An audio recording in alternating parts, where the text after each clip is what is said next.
సంవత్సరాల తరబడి ఎన్ని మందులు వాడినా మీ మోకాల నొప్పులు తగ్గట్లేదా? ప్రాణ పెయిన్ క్లినిక్ లో అత్యాధునిక చికిత్స. నమస్కారం ఠాగూర్ గారు. నమస్తే అమ్మా సిరి గారు.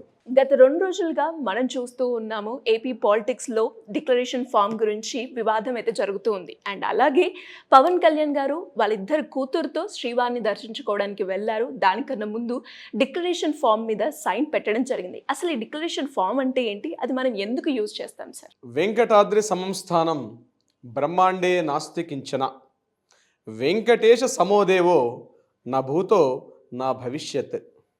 ఇది బ్రహ్మాండ పురాణంలో ఉన్నటువంటి శ్లోకం.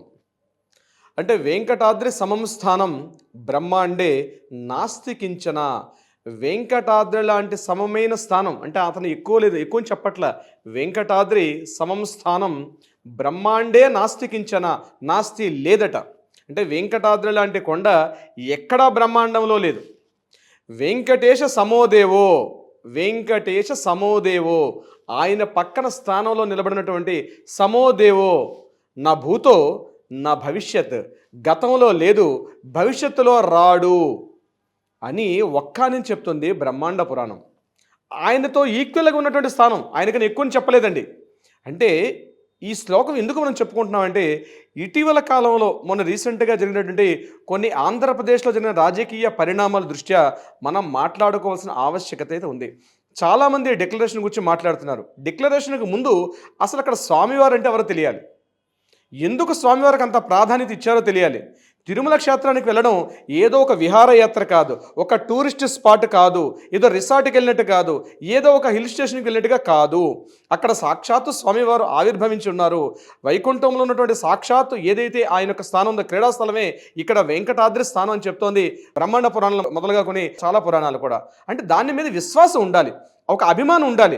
స్వామివారు సాక్షాత్తు అక్కడ వసిస్తున్నారు, నివసిస్తున్నారు అన్నటువంటి భావన కలిగినప్పుడే ఆ క్షేత్ర దర్శనం చేయాలి. ఎన్నో రూల్స్ ఉన్నాయి ఇక్కడ తిరుమల క్షేత్రం ఉన్నది.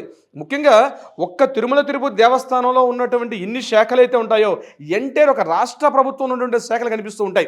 మీకు తిరుమల తిరుపతి దేవస్థానం అనేది ఏదో ఒక సంస్థ కాదు, అక్కడ ప్రతి వ్యవస్థ అంటే ఒక మున్సిపల్ కార్పొరేషన్ తీసుకోండి, ఒక రాష్ట్ర ప్రభుత్వాన్ని, ఒక రాష్ట్ర యంత్రాంగాన్ని నడిపించాల్సినటువంటి ఎన్ని శాఖలు అయితే ఉంటాయో సుమారుగా అన్ని శాఖల యొక్క నిర్వహణ కూడా ఒక్క తిరుమల తిరుపతి దేవస్థానం ఉంటుంది. అంటే సాక్షాత్తు స్వామివారు అక్కడ కొలువైనటువంటి సాక్షాత్ ఏదో రాతిశిలా విగ్రహం కాదు, సాక్షాత్తు స్వామివారు అక్కడ ఏం చేసి ఉన్నారు స్వామివారు అన్నటువంటి భావన కొన్ని కోట్లాది మంది హృదయాల్లో ఉన్నటువంటి ఒక భావన, అంతర్లీనమైనటువంటి భావన గురించి మనకు తెలియాలి.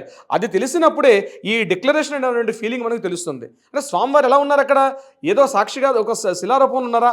కాదట, సాక్షాత్తు స్వామివారు ఉన్నారు. దీనికి నిదర్శనం ఏమిటి? మీరు ఏ ప్రాతిపాదికన చెప్తున్నారంటే ప్రతిరోజు స్వామివారికి పవలింపు సేవ అంటే స్వామివారికి రాత్రిపూట ఆయనకి పవలింపు సేవ చేసేటప్పుడు దర్బారు నిర్వహిస్తారు. దర్బార్ అంటే ఏమనుకున్నారు? స్వామివారి యొక్క భోగ శ్రీనివాసమూర్తి వారిని అక్కడ పెడతారు. ఎదురుగా ఉన్నటువంటి స్వామివారు అర్చక స్వాములందరూ కూడా ఈరోజు ఎంతమంది భక్తులు వచ్చారు, స్వామివారికి ఎంత రకాల ఆదాయం వచ్చింది, ఎంత ఖర్చులు జరిగాయని ప్రతిరోజు కూడా స్వామివారికి పవలింపు సేవకు ముందు ఒక అర్ధగంట ముందు దర్బారు నిర్వహిస్తారు. అంటే పూర్తిగా భోషణ నుంచి మొత్తం పేష్కార్ గారు అందరూ వచ్చి కూర్చొని లెక్కలు చెప్తారు. స్వామివారు సాక్షాత్తుగా ఒక రాజాదిరాజు, ఒక మహారాజు అక్కడ ఉన్నటువంటి భావనతోటి స్వామివారికి మొత్తం విన్నవిస్తారు. ఈరోజు ఇంత జరిగింది, ఈరోజు ఎటువంటి ఏ కార్యకలాపాలు తప్పులు జరిగాయా, ఎంత రకాలైనటువంటి ఇన్కమ్ తీసుకొచ్చాం, దేని ఖర్చు పెడుతున్నాం అన్నటువంటి ఆదాయ వ్యయాల ఖర్చు మొత్తం కూడా స్వామివారికి విన్నవిస్తారు. అక్కడ స్వామివారికి అక్కడతో ఆ పవలింపు సేవా కార్యక్రమం కంప్లీట్ అవుతుంది. ఇది ప్రతి ఒక్కరికి తెలియాల్సిన ఆవశ్యకత అయితే ఉంటుంది. అంటే సాక్షాత్ స్వామివారు అక్కడ ఉన్నారనే భావన ఉంటుంది. ఇది ఫస్ట్ ప్రతి మనిషిలో కలగాలి ఈ భావన కలిగేటప్పుడే ఇప్పుడు మీరు అడిగిన డిక్లరేషన్ అనే క్వశ్చన్ అప్పుడు రైజ్ అవుతుంది. తిరుమల తిరుపతి దేవస్థానం 1935లో ఏర్పాటైన తర్వాత అప్పటి వరకు ఈ ఎంటైర్ వ్యవస్థ అంతా కూడా బ్రిటిష్ వాళ్ళు యొక్క విధి విధానం ఉండేది. బ్రిటిష్ వారు వచ్చేటప్పుడు వాళ్ళు విదేశీయులు కాబట్టి అన్య మతస్థులు, ముఖ్యంగా రిలీజియస్ ఎండోమెంట్ యాక్ట్ అని ఒక యాక్ట్ ఉంటుంది, నేను చెప్తాను తర్వాత.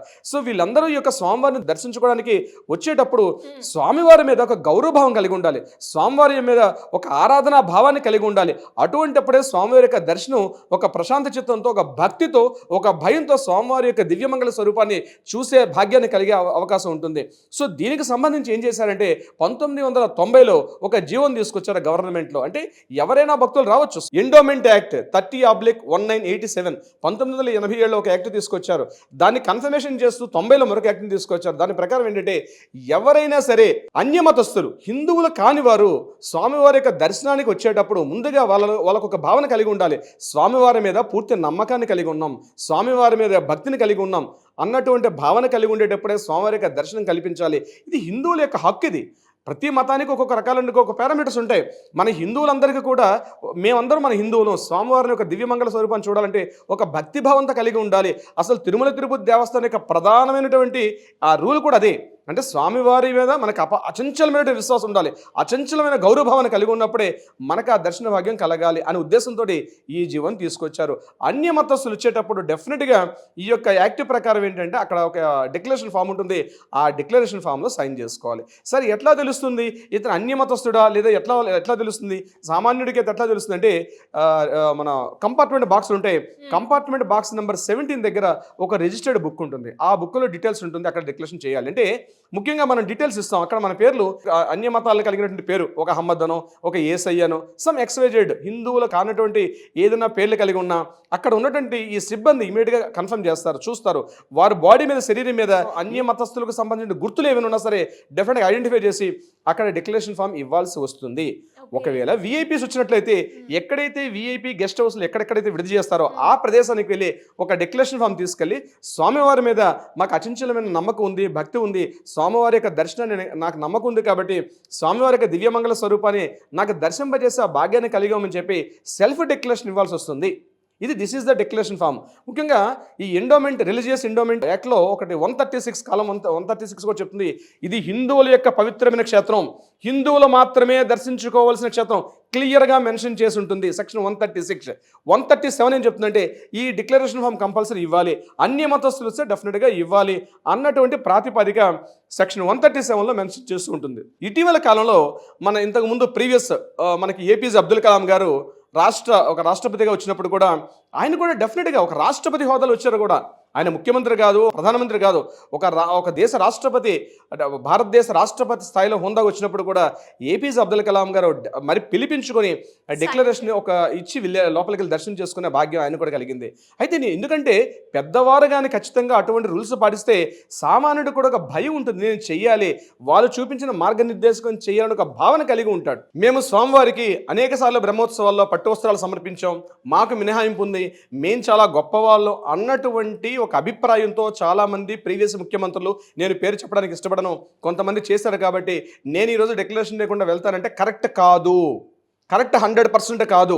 ఎందుకంటే మీరు ఎన్నిసార్లు రానివ్వండి, ఒకసారి ప్రజల్లో అభిప్రాయం వచ్చింది, మీకు 2 రకాల ఇంపార్టెన్స్ ఉంటుంది అక్కడ రాజకీయ నాయకుడు. ఒకటి ప్రజల యొక్క అభిప్రాయాలను కూడా గౌరవించాల్సిన బాధ్యత ఉంటుంది.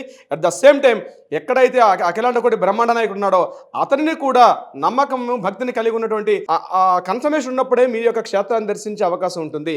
డెఫినెట్గా డిక్లరేషన్ చేయాల్సి వస్తుంది. అయితే నిన్న రీసెంట్గా పవన్ కళ్యాణ్ గారు ఒక ప్రాయశ్చిత్త దీక్ష తీసుకుంటూ ఆయన మెట్ల మార్గం ద్వారా, నడక మార్గం ద్వారా పూర్తిగా క్షేత్రానికి దర్శించి వారి యొక్క చిన్నమ్మాయితోటి ఒక డిక్లరేషన్ ఫామ్ ఇవ్వడం కూడా జరిగింది. Is exactly correct.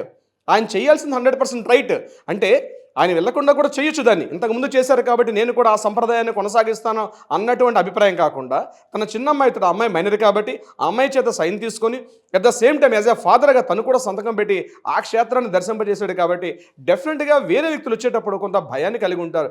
మాకు ఒక బాధ్యత ఉంది, మేము కూడా ఇట్లా చేస్తే కరెక్ట్గా ఈ క్షేత్రాన్ని దర్శించుకోగలుగుతాం అన్నటువంటి ఒక ఫీలింగ్ అన్నది కోట్లాది మంది ప్రజల్లో ఒక నమ్మకాన్ని కలిగించడం కూడా వెరీ వెరీ వెరీ ఇంపార్టెంట్. ఆ కార్యక్రమం చేస్తున్న పవన్ కళ్యాణ్ గారికి ఖచ్చితంగా మనం అభినందించాల్సిందే. ఇక్కడ ఏ పార్టీకి అతీతంగా మనం మాట్లాడుతున్నాం. తప్పు చేసిన ఏ పార్టీ ఎవరైనా కావచ్చు, ముందు స్వామివారి ముందు ప్రతి ఒక్కరు చిన్నవాడే, ఆయనకి మించి. అందుకే ఈ వేదికల స్టార్టింగ్లో మీకు చెప్పాను, ఆయన సమమైన స్థానం కూడా లేదు, అన్ని దేవతలకి లేదు, ఏ క్షేత్రానికి కూడా లేదని చెప్పి ఆ బ్రహ్మాండ శ్లోకం, మన హైందవ మతం యొక్క శ్లోకం అది. మన పూర్వీకులు, మన తాతలు, మన ముత్తాతలు కూడా దీన్ని పాటించారు కాబట్టి మనం కూడా ఖచ్చితంగా పాటించాలి.